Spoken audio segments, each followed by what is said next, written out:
Hello and welcome to the Outdoor Recreation Council of BC's December webinar. My name is Ryan Stewart and I'm hosting today's webinar. I'm going to give folks a minute or so to log in. While they do, I'm going to just pop this into the chat. I would love for people to weigh in on the question that I've just dropped in there. The setup of these webinars is such that we can't see you, but you can see us. And so love to know your name, the organization you're associated with, your location, and you know what? Today, let's chat a little bit about our favorite topic here in Canada, the weather, especially at this time of year. So what are you seeing out your door, and how's that affecting your recreation plans? I'll start. I live in the Comox Valley on Vancouver Island, and our weather's been a mixed blessing. It's been warm lately, especially on the weekend. It was a wonderful sunny day with 10 degrees on Sunday. Wonderful time to be out walking and all that sort of stuff, but it's not great for my aspirations to get out on the ski hill. Oh, people can't hear. Can you hear me there, Tonka? I hear you, Okay. Kathleen, as well. Yeah, So if you're not hearing, I can oh hear. yeah, Okay. people Okay. can hear. Yeah. Okay. Good. I'm excited about the warm, sunny weather, but it definitely isn't helping with my ski plans. I guess is the bottom line there. Although looking out the window today, I can see some more snow up in the mountains. So, um, yeah, I'd love for other folks to weigh in, and I'm seeing lots of stuff there of people with their weather reports from around the province. Snow line is way too high in Squamish. Yep. Same thing in a lot of places. Although I am seeing lots of great ski footage from around a few places. I saw some stuff from Revelstoke yesterday and Whistler and stuff like that. Okay, well, let's get started. We seem to have lots of people there and most people seem to be able to hear me. So I'm going to share my screen and we'll get going. All right, good afternoon. My name is Ryan Stewart and I work on community engagement with the ORCBC. That includes organizing and hosting our webinars. Welcome to our Winning Outdoor Recreation Fund Grant webinar. Today we are going to be unpacking the Outdoor Recreation Fund of BC. We're going to learn about the wide range of projects that qualify, best practices for applying, and maybe even some grant writing magic. But first, let me get on with a bit of housekeeping. So here's today's agenda. I'll start with a bit of an introduction about the Outdoor Recreation Fund. We'll have presentations by our two panelists, and then we'll have some time for Q&A for questions and answers. So if you have any questions, you can pop them into the Q&A box at the bottom of your screen there at any time. Someone might have a chance to answer them directly. Otherwise, I'll do my best to ask them during the Q&A session. We'll wrap things up around 2 p.m. Pacific time, and immediately following the webinar is a super short survey. Please stick around and fill it out. It really helps us do a better job with these webinars, cover the topics you want to see, things like that. I'll start my introduction with a land acknowledgement in the spirit of, I am in the Comox Valley, as I mentioned before, on the unceded traditional territories of the Comox First Nation. And I feel lucky to live, work, and play here. In the spirit of reconciliation, we've made a donation to the Urban Native Youth Association. This is a charity in Vancouver that works with young Indigenous folks, providing everything from job training and mentorship to housing support and cultural teachings. Throughout their programming, they integrate Indigenous values to build strong, resilient young adults. This webinar is part of a monthly series hosted by the Outdoor Recreation Council of BC. The ORCBC represents more than 100 nonprofit organizations who in turn represent more than 200,000 British Columbians. They're snowmobilers and hunters, anglers and hikers, conservation organizations, and mountain bike clubs. It's a very diverse group, but what they share is a love for spending time in wild places. The ORCBC is the only provincial organization that represents everyone whose passion is recreating in nature. We do this in many ways, including advocacy, capacity building, and education, things like this webinar. Big part of my job with the ORCBC is engaging with our members. I get to interview them and talk to these super passionate people from the blogs that I write and the inspiration guides.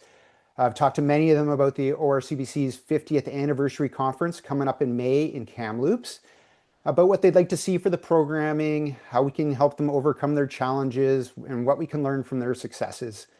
A repeating theme I hear in all of these conversations is the challenge with funding. For nonprofits, sustainable funding is always a challenge.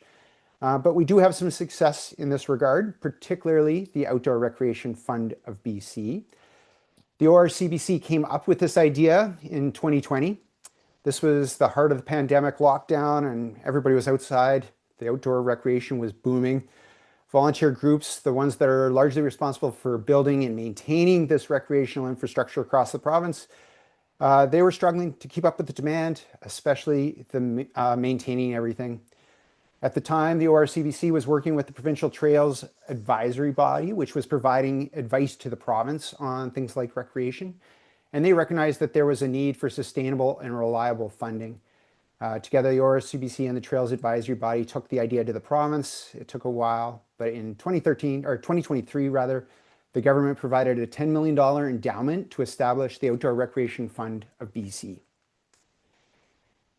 The idea is that there's this large pool of money that is invested and the interest is distributed as grants every year. The pool is never touched, and so we have this preserved fund into perpetuity that can hand out these grants.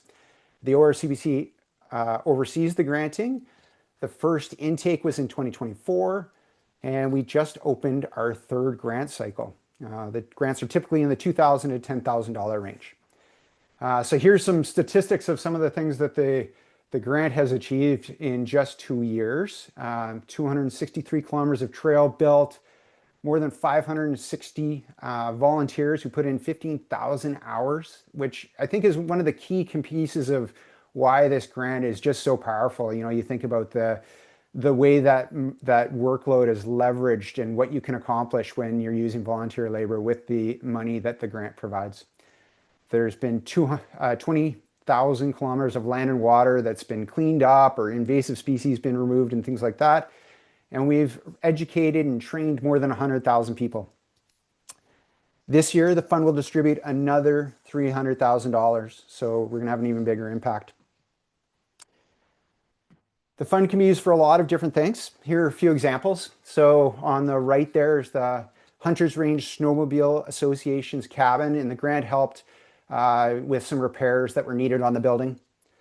On the bottom left is a brand new parking lot that the Nicola Valley ATV Club was able to build with some of their grant funding. The middle photo is from the Hudsuk First Nation near Bella Bella, and the grant helped do some training in trail building and bridge building for members of the community. And so now they have not only beautiful bridges, but also the skills to maintain them and build new ones. And the top left there is from the Tumbler Ridge Outdoor Recreation Association. They used the grant to run some volunteer safety and first aid training for some of their volunteers. All right, so how do you win one of these grants? Well, we have two people with us today who are perfectly placed to tell us more about writing excellent grant applications here. And one is Tomka Augustine, who is my colleague at the ORCBC, and she runs the grant program, or she is the grant program manager specifically with the Outdoor Recreation Fund. And Kathleen Iyer is the founder of Kootenay Connects, a consultancy that specializes in helping nonprofits, small businesses, and community associations find innovative and creative ways of raising money for high-value projects. Kathleen is available for grant application consulting with members of the ORCBC, and that includes members of our provincial organizations. And she's going to provide us with some of the best practices for grant writing here today. All right, well, thank you both for being here. I'm going to stop sharing and hand it over to Tonka to take it away. Yeah, thank you, Ryan, for the introduction. Hello, everybody. My name is Tomke. I'm the Grant Program Manager at the ORCBC, and I'm joining today from the Katzie and Kwantlen First Nations territories. I'm going to share my screen to start the presentation. I hope you can see this now. There, it's up now. I'm joined. Thanks, Soren. I'm joined by Kathleen Airy, who will, at the end of the presentation, give some tips about writing a successful grant application. We have a full agenda today to get all the information you need to you for the application. I'll start with a quick introduction, give some info about the key dates and eligibility criteria. I'll talk a bit about the funding priorities, which is an important part of the application process. And then about the evaluation process and criteria, I'll give a very quick demo of our application system. And an introduction to our budget template, which is new this year. And then I'll hand it over to Kathleen for some tips before we get to the Q&A portion of the session. So as Ryan mentioned, the Outdoor Recreation Fund of BC, the purpose is to provide grants for community-based initiatives that create and shape meaningful outdoor recreational and nature-based experiences for British Columbians. It is a $10 million endowment fund, and the grants are being dispersed from the interest that is generated by the endowment. And this year, we're very lucky that we have $300,000 available, which is an increase from the last two intakes. Ryan mentioned a few of the of our impact metrics to date. We have of these like 62 grants that we've awarded, 35 have been completed so far, and 98% of the goals have been achieved or surpassed, which is a very high success rate. Apart from the numbers that Ryan mentioned, we also have an average participation of from underrepresented groups of 44% across all completed projects. We had 13 Indigenous-led grant recipients over those two intakes, and an additional 9 projects with Indigenous partnerships. And across all programs that have been completed, there were over 650 Indigenous participants. The key dates for this intake are the important ones are that the applications are now open, so you can enter the application system and start your application. The deadline to submit is on January 20th at midnight, so 11:59 p.m. We will then need until more or less late March to announce the results, and everybody will receive an email with a decision regardless of whether it's positive or negative. We request that projects must be completed by March 31st, 2027. That's about 1 year after the award of the grant. And grantees who have been successful are required to submit a completion report 30 days after completing the project or by April 15th, 2027, whichever comes first. Some details, the grants range from $2,000 to $10,000. The $2,000 to $10,000 grant must be matched by a contribution that is equal or greater than the grant request, so that at least 50% of the total project costs are covered from other sources than the Outdoor Recreation Fund. That can be achieved with cash contributions from other sources, so that could be a different grant or a contribution from the club. And it can also be achieved by in-kind contributions, such as donated materials or professional services at fair market value, or also volunteer labor valued at $25 an hour. So as an example, if you ask for a $5,000 grant, you are asked to provide $5,000 or more in matching contributions, which can be achieved by cash or in-kind contributions. The eligibility is for organizations who are either registered charities, incorporated nonprofits, or local or Indigenous governments in BC. The projects have to align with the purpose of the fund, with one or more of the 3 priorities, which I will explain in a little bit.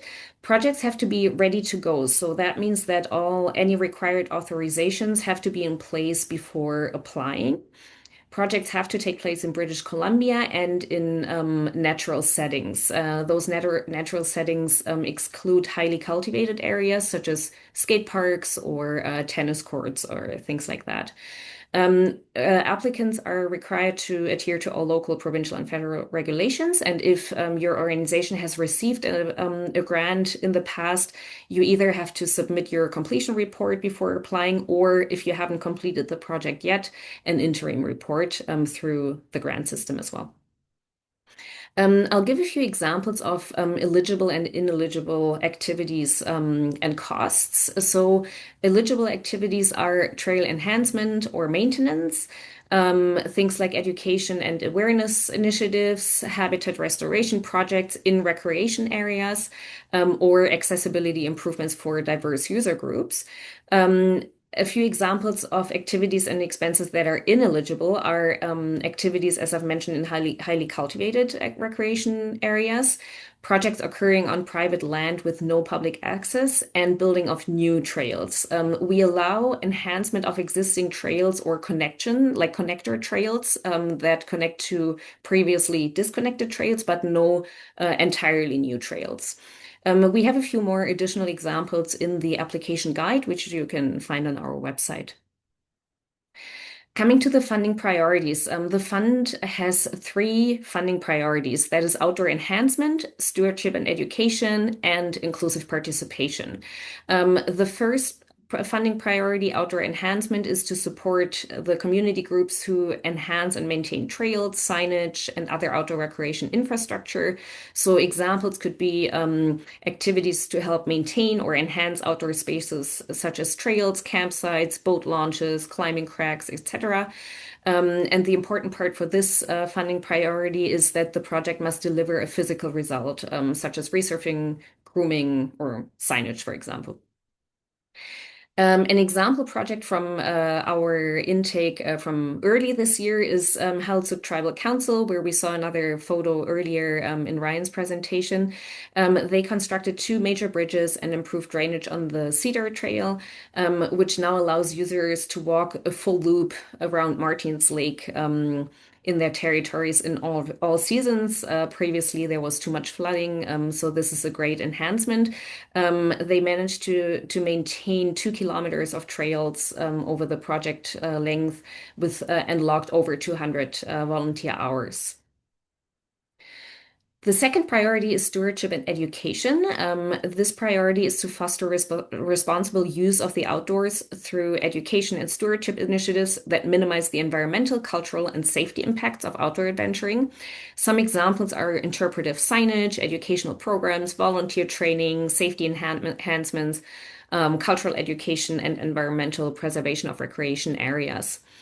An example of this is a project from the first intake last year from the Kootenai Columbia Discovery Center Society, who offered summer programs to students to educate about the importance and function of the wetlands in the Crescent Valley Wildlife Management Area.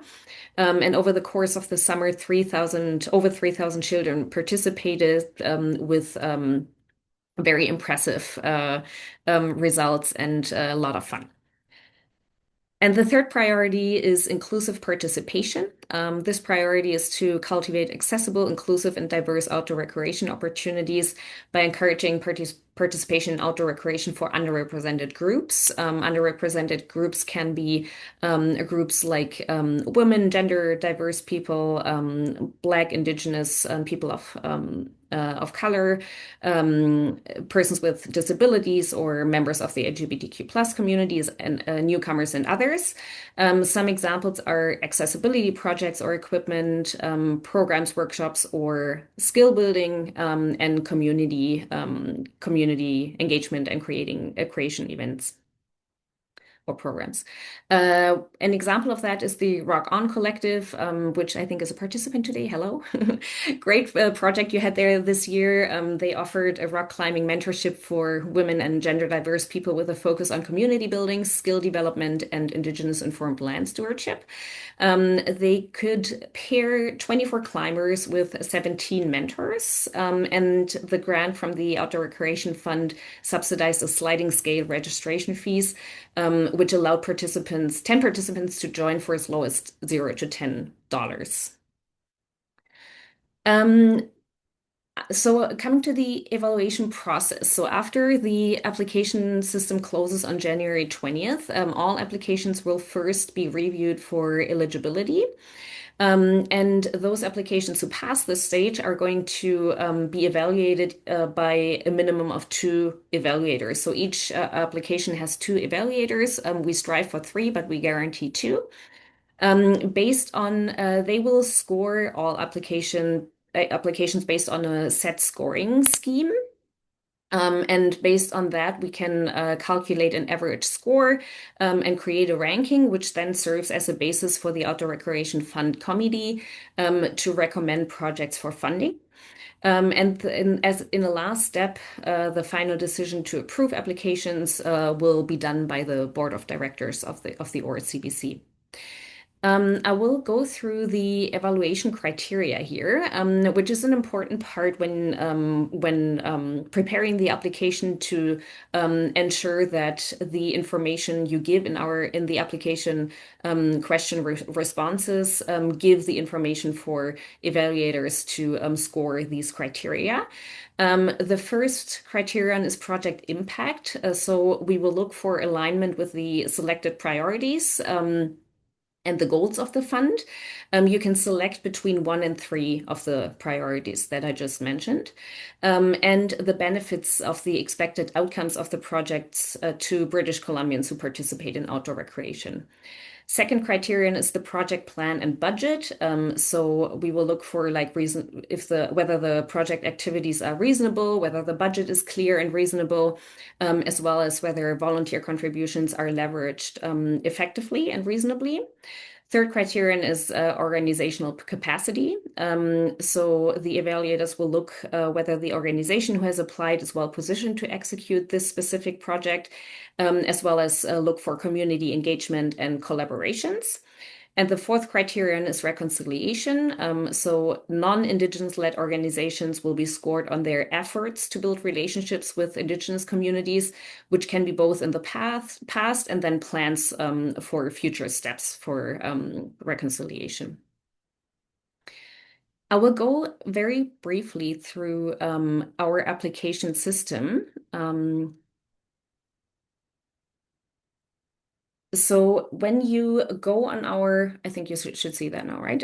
When you go on into the application system and you register an account and log in, you will get to your home screen where you see your applications.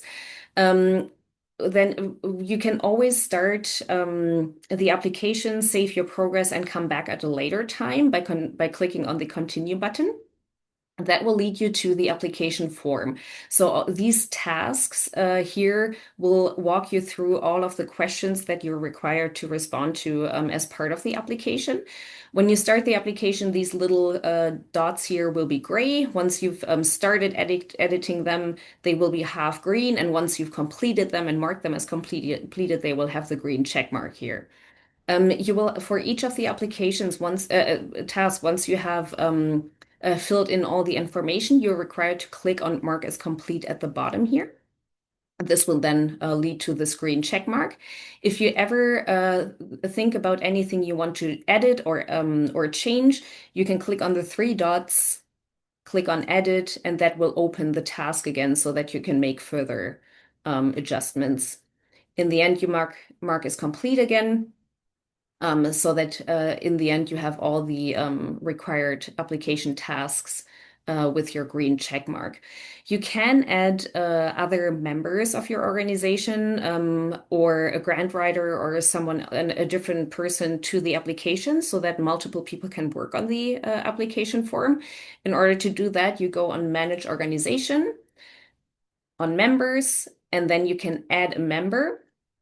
You fill in the information, click Add, and then you go back to your application and you can add the member or team here. Click and add. They will receive an invitation and then they can log into the system and work simultaneously on the application with you. At the very end, in order to submit the application, you have to click the green Submit button. Otherwise, your application will not be submitted. Once you submit, It will show the screen that the application has been submitted, and it will be view only. We have an application, a technical application system guide on our website as well. So if you have run into any difficulties while filling out your application, you can check in there and we'll likely find the answer. Otherwise, you can always reach out. We have a new budget template this year that you are required to use and submit as part of your application. It is a spreadsheet that you can download on the website or in the application system. And the big goal here is that you can show us the full um, budget of the full project. So we ask for all expenses related to the project and all revenue sources related to the project. When you open the spreadsheet, you will see a second tab with a sample budget. I recommend that you have a look at that just to look at the level of detail that we require for each of the expenses and revenue items that you list. So in the expenses section, we ask that you list every single item that is part of the budget by choosing a type of expense, which is the red letter A here, a description of the expense, and then you are required to decide whether you want to fund this expense from the Outdoor Recreation Fund grant or whether it's funded by a different source. If you have any in-kind expenses, you will always list them on the other sources because the Outdoor Recreation Fund will be cash, obviously. The total costs for both the grant and the amount of from other sources, as well as the total project costs, will be calculated automatically in the spreadsheet. Do not change any formulas because that will screw the calculations there and make it harder for you to fill out the budget. The revenue part will populate the amount that you request from the Outdoor Recreation Fund grant automatically based on what you entered in the expense part. And then we ask that you add all other revenue sources in these lines and indicate whether they are confirmed or pending and whether they're cash or in kind. If you've included in kind volunteer hours in your expenses, you must include them here in the revenue as well so that the revenue and expense total amounts match. This is just an accounting thing. The letter E here, where the total revenue will appear, will be calculated automatically as well. So do not change the formulas. At the very end of the budget sheet, you will see a summary that will all be calculated automatically based on what you enter in the project, in the expenses and revenue portions. These fields you are required to enter into the application form in the system. That is a purely administrative reason from our end in order to manage the fund program. So the amounts that you see here must be entered into the application form and must match each other. Also make sure that the total matching contributions are equal or greater than the Outdoor Recreation Fund grant requests so that you meet our eligibility requirements. We have a bunch of different resources for you on the website on orcbc.ca grants for outdoor recreation. There's lots of information as well as a Q&A section. You'll find an application guide that runs you through everything that I've just presented plus a bit more. Again, please review the sample budget in the budget template so that you know the level of detail that we're asking for in your budget. We have the grant system application guide that I mentioned for any technical questions. And then I'd like to mention as well that ORCBC members and affiliate members can book a free 20-minute consultation with Kathleen. The link is in the application guide. If you're not a member yet, you can apply for membership with the ORCBC or with your provincial organization to access the service.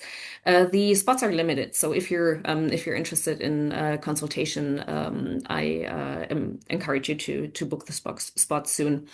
Any questions, you can send an email to us to grants@orcbc.ca or give us a call. I will hand over to Kathleen here. Unless Ryan, did you want to Um, I, mention? I think maybe just before we move on, there's just a couple of kind of quick questions I think Uh-huh. that have come up in the chat that I think it might be worth us just addressing just quickly, if you don't mind. Sure. So some folks are just wondering a little bit about eligibility, the types of groups that it can apply. So one is like in a school outdoor education or outdoor recreation group, could they apply? And then also a private ranch that does have some free programming that they offer. It's on private land, but has public access.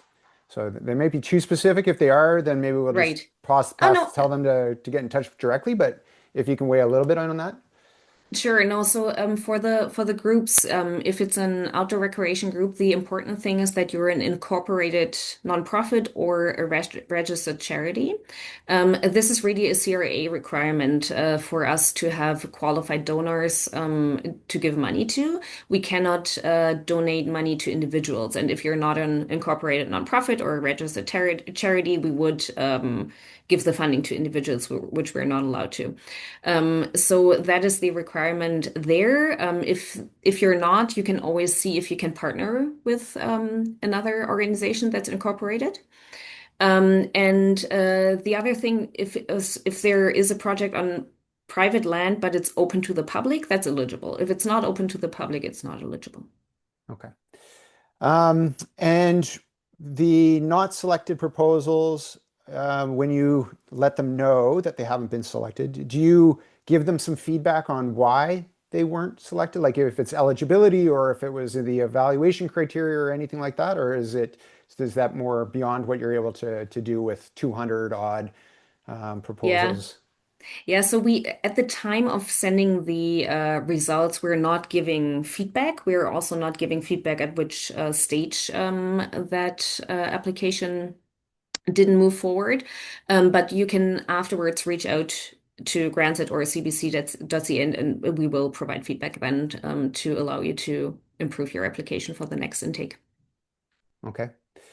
Um, yes, the last two intakes were highly oversubscribed. I don't know if that's the right word for it, but there was a lot of I think demand, so. and so I think there was about 200 applications, and we handed out about 30 grants in total. And Tomka, you were talking about the budgeting there. When people put in how much they're looking for the outdoor fund, is that how much money they'll get, or is there also a bit of you guys going through and saying, this is how much money we have, this is how many projects we'd like to give, so we're going to give them this much money towards this project? Yeah, so we typically award the amount that has been requested. There can be exceptions if there are questions or concerns about the budget. But typically it would be the amount that's requested. Okay. If it's There's within a two and $10,000. Yeah. There's a bunch of other questions in our chat, but maybe we'll hand things over to Kathleen and maybe Tomka, you could just weigh in. And if any of them seem like maybe a bigger question rather than like a very specific one related to a specific project, we could maybe bring it up again during the Q&A. That Does that sounds sound like good. a good plan? Okay. Kathleen, we'll hand things over to you. Thank you. There's lots of excellent questions. So we'll go through this relatively quickly because I know you'll be providing these slides to everybody. They can read through it more in depth, and then we'll have more time for Q&A. But good afternoon, everyone. My name is Kathleen Eyre, and I'm here in Trail, British Columbia in Sinaiaks-Tamulao. I'm very pleased to be with you all today. I've been very impressed with the Outdoor Recreation Fund and following it along closely, taken a good look at all of the projects that have previously been funded, and I encourage you to do the same. It's a great example of the type of projects that the ORCBC is looking for in order to fund, and gives you a model to sort of replicate or a framing template in which to present your particular project. So, some really great information shared by Tomka. It was a great presentation. Thank you very, very much. Some key takeaways for me when I hear that is there are real people reading these applications. So, we're actually writing to hold the interest as well as to meet the qualification requirements for the Outdoor Recreation Fund.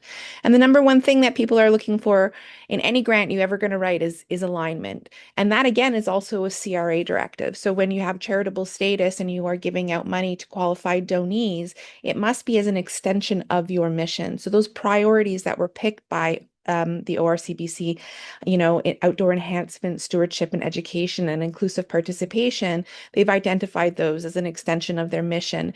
And so when you are writing about your activities or your outcomes, do your best to align those activities and outcomes with as many of those priorities as possible. And they can also be like extended impact of what you're delivering. And I think that it's really important to think about that when you're presenting your particular project. Impact and need is also really important. So these are the meaningful benefits for British Columbians, for communities and recreation users.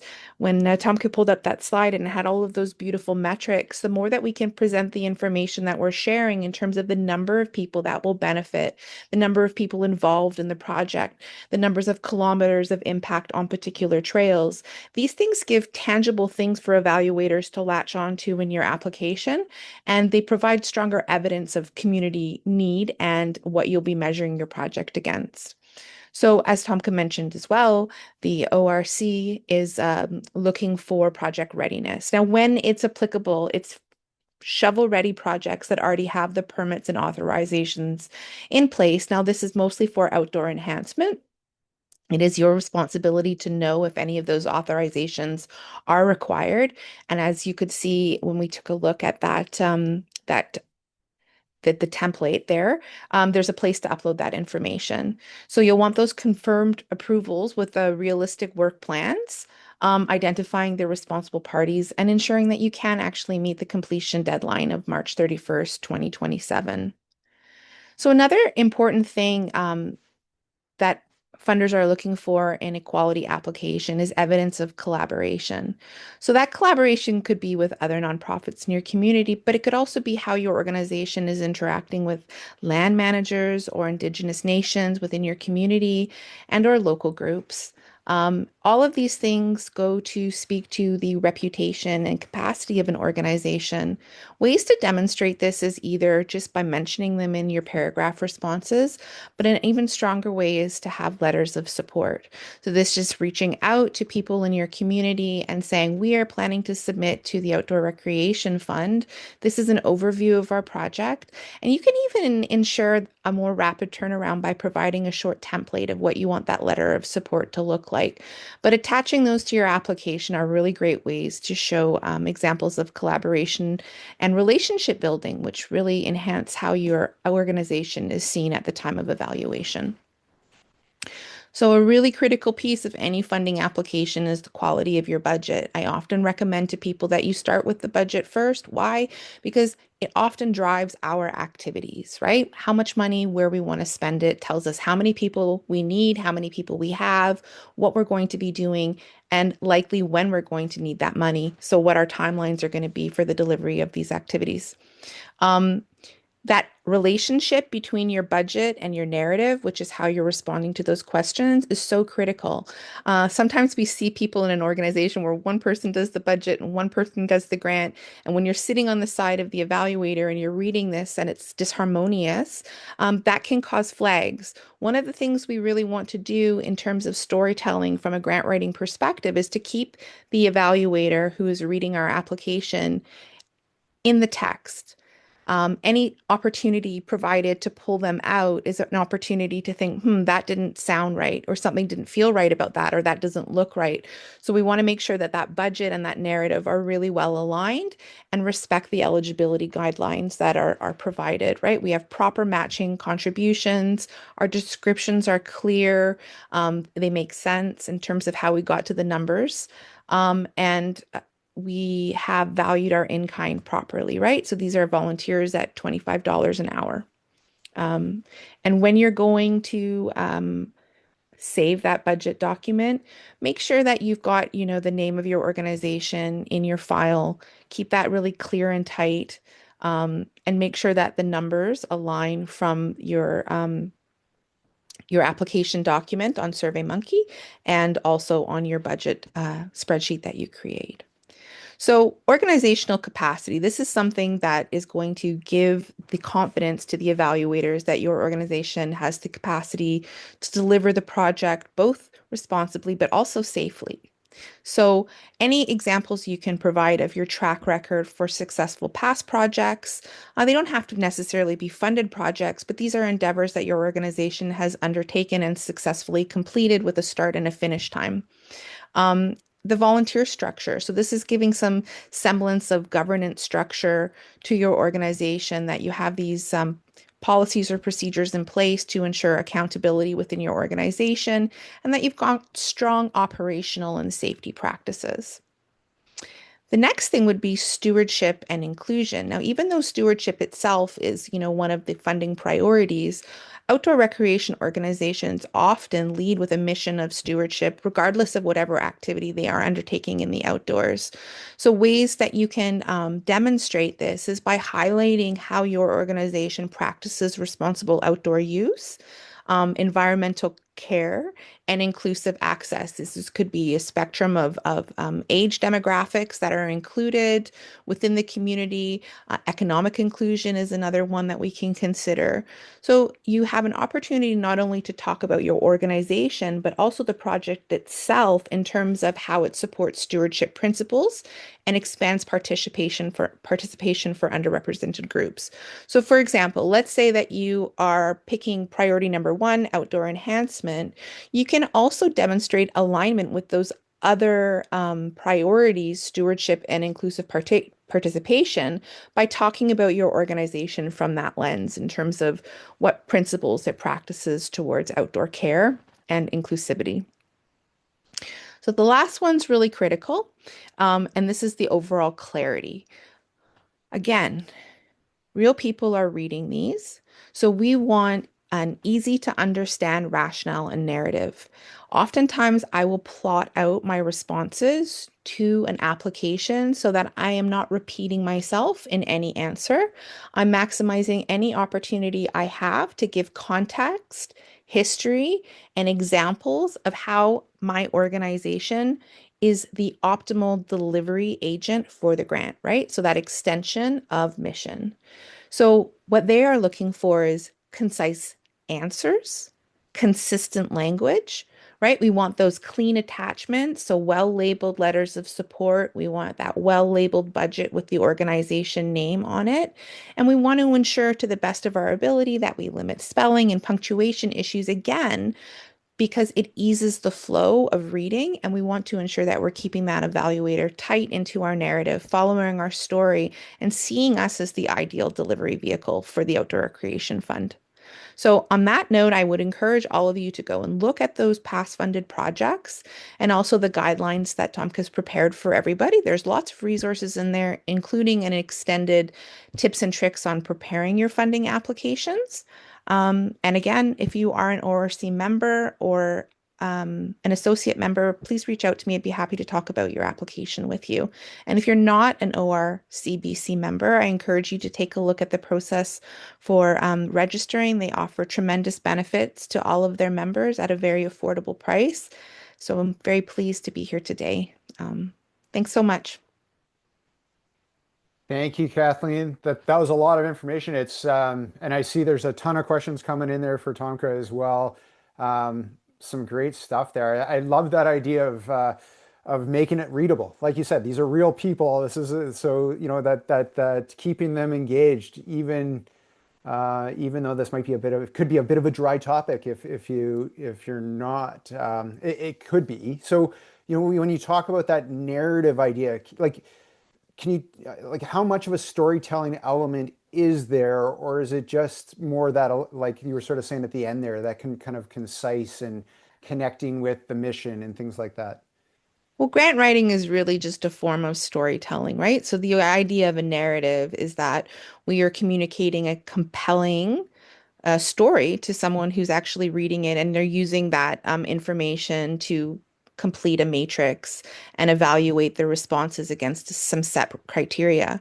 So you want to be aware of that set criteria when you are crafting your responses in order to be able to essentially create those check marks that, okay, here I'm demonstrating organizational capacity by giving examples of previously successful projects, our governance structure, who our volunteers are, how much time our volunteers currently commit to the organization.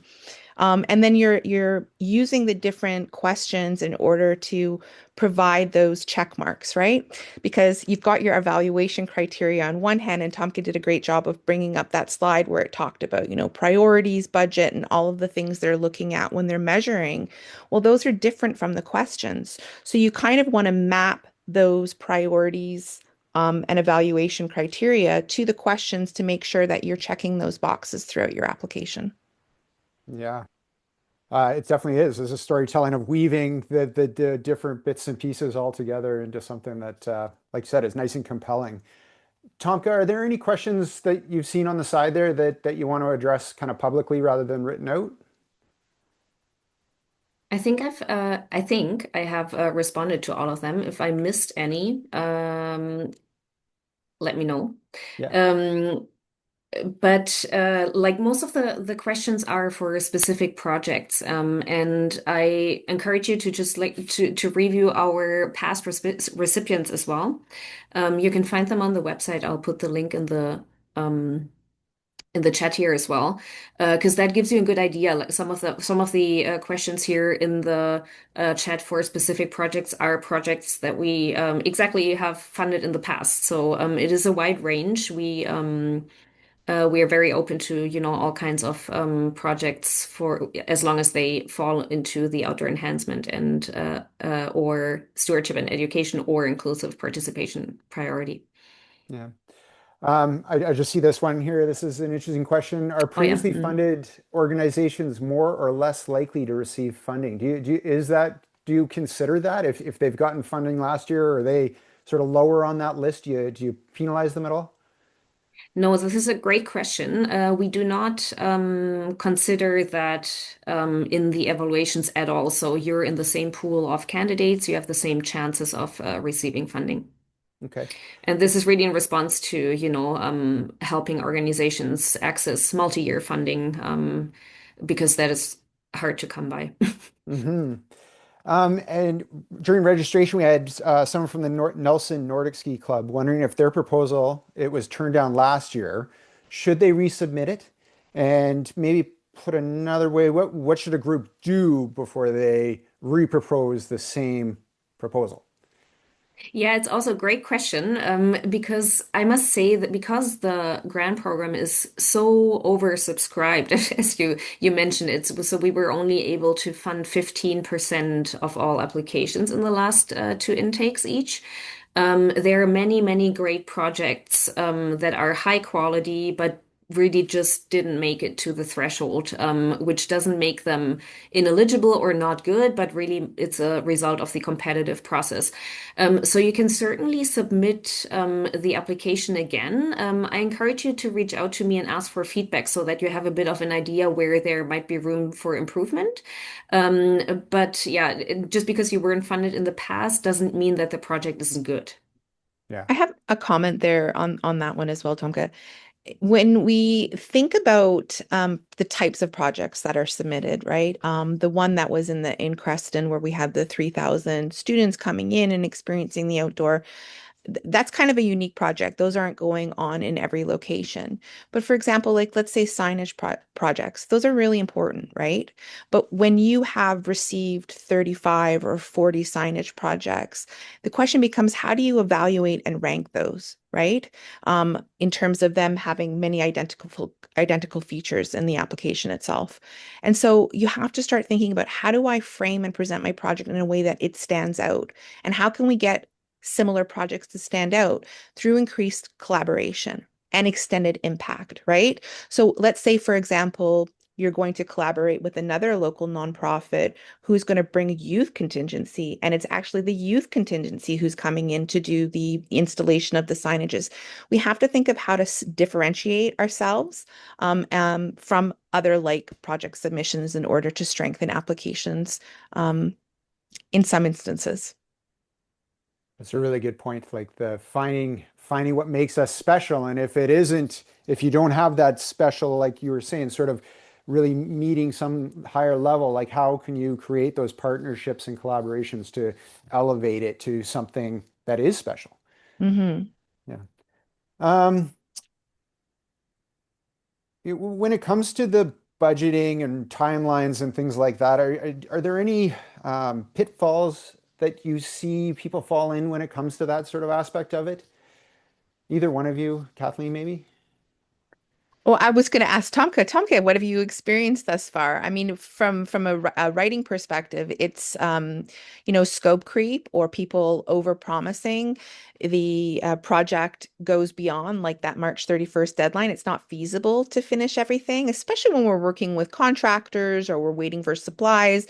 We all know about these delivery timelines, especially in rural and remote communities, can be delayed. So we have to build that contingency in and keep the project realistic. A project that's too much all at once also reads as that's not reasonable, and therefore it comes across as risky from an evaluation perspective. Mm-hmm. Yeah, Tonka, you got anything to add there?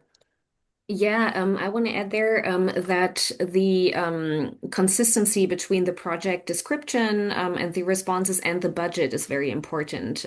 So if the budget seems um, out of whack, like just not related enough to the project activities, or something is missing that was mentioned in the project activities, or there's more in the project budget where no one has the information why it's in there, that's usually viewed not favorably.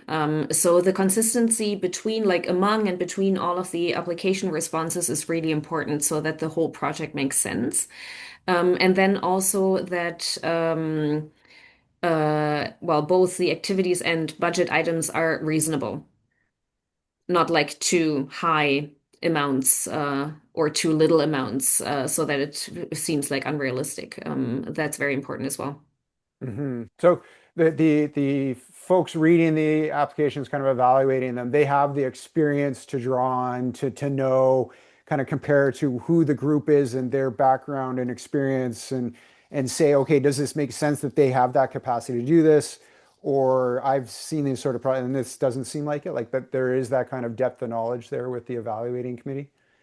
Yeah, the evaluating committee is very knowledgeable, but it is important for the applicant to really provide all the information in the application because it is too much to ask of the evaluation team to do their own research.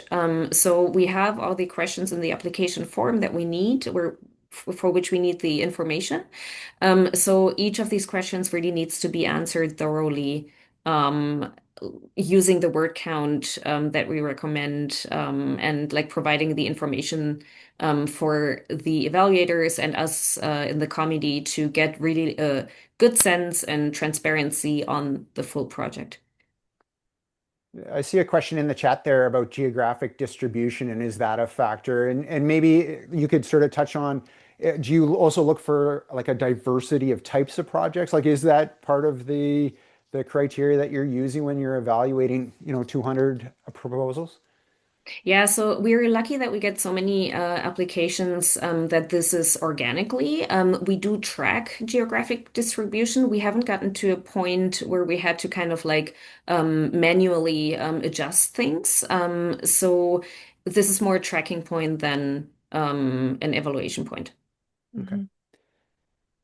Um, when it comes to reporting, and getting back to you, is there anything there that folks should know about that kind of that level of requirement and sort of being prepared for that when they're making that application?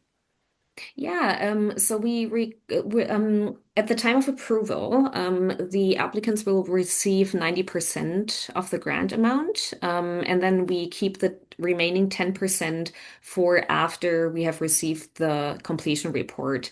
This is just kind of like an accountability mechanism.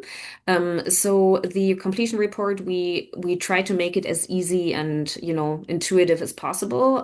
It is really to kind of like describe what has been done, giving some metrics so that folks have seen the metrics that we're sharing here, like the quantity of outdoor improvements or like the participation numbers, etc. We ask for photos of the project and for at least one testimonial of either a project, someone who worked in the project or a participant. Okay. I see the question from Andy there. Would there be a specific preference for organizations that operate all year versus seasonal? Nope, no preference. Yeah. All right. And we're getting close to our timeline there. So if anyone has any other questions, get them into the chat or in the Q&A, either side there.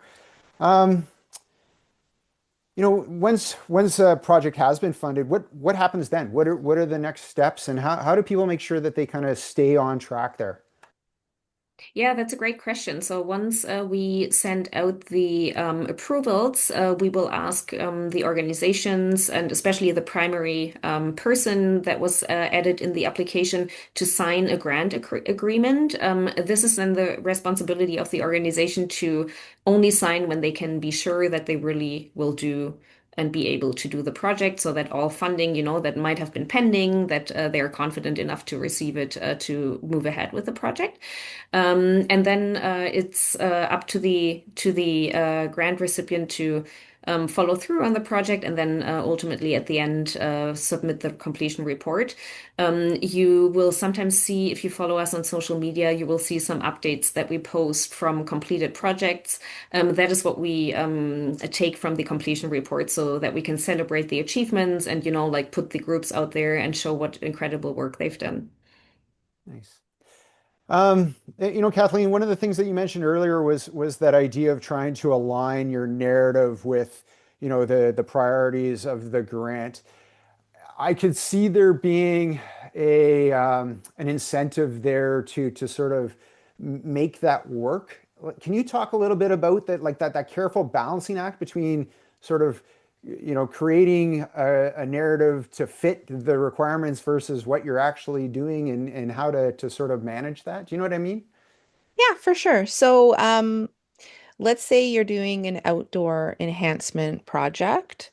As you're going through and talking about, whether it's organizational capacity or you're discussing your milestones, you could reflect in there some of your stewardship and education practices. You gave a great example. You know how you were talking about the bridge repair, and you had the picture there in the center, and it was not only were they doing bridge repair, but they were capacity building. They were teaching other people how to do bridge repair. They were setting themselves up for future success. That's called extended impact. That's a beautiful thing to see in grant application because now we're going, oh, wow, this is like a tangible outcome. We're going to have an improved bridge, but now we're going to have another 20 or 30 people who are able to steward this into the future because of education, because they use it as a learning opportunity.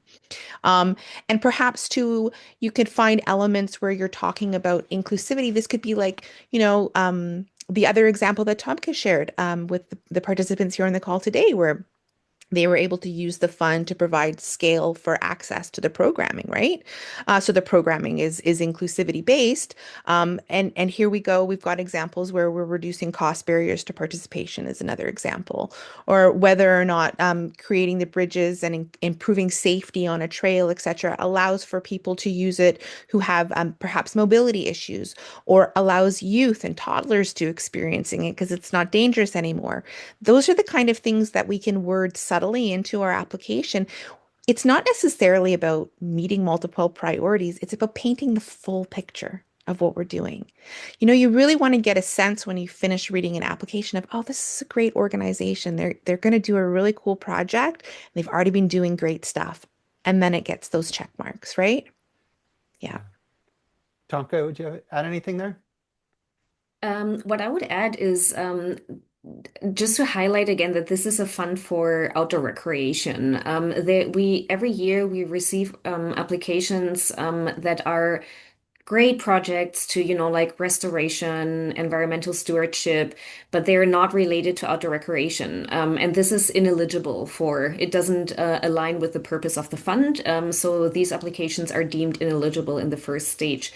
So for those who have a great project on, environmental stewardship or inclusive participation or whatever it is, I really encourage people to look for partnerships maybe with their, local outdoor recreation clubs to see if they can join forces and make this a project that really benefits the outdoor recreation community before submitting the application to increase chances of success. All right. I think that's a great place to leave it. I'm just going to share my screen one last time. Thank you both for sharing your knowledge and your insight with us. And as we said before, we will definitely be sharing all the slides from today. I've got a bunch of notes here that I'll make some takeaway key points and some links and things like that. And you'll find that in your inbox here a little bit later this week. Thank you all for tuning in and asking some great questions. That was a lot of questions. It's great to see the interaction there. This webinar is part of a regular series, and you can find out more about our next webinar topic and everything else the Outdoor Recreation Council of BC is doing by subscribing to our newsletter at orcbc.ca. And please do stick around for the survey. It helps us do a better job with these webinars and cover the topics you want to see. It's going to pop up in your browser right after we end this webinar. And with that, I will say thanks again to Kathleen and Tomka. Thanks to everyone for tuning in, and have a great rest of your afternoon. Thanks, Ryan. Yeah, thanks everybody. Bye, everyone. Good luck. Have a great day.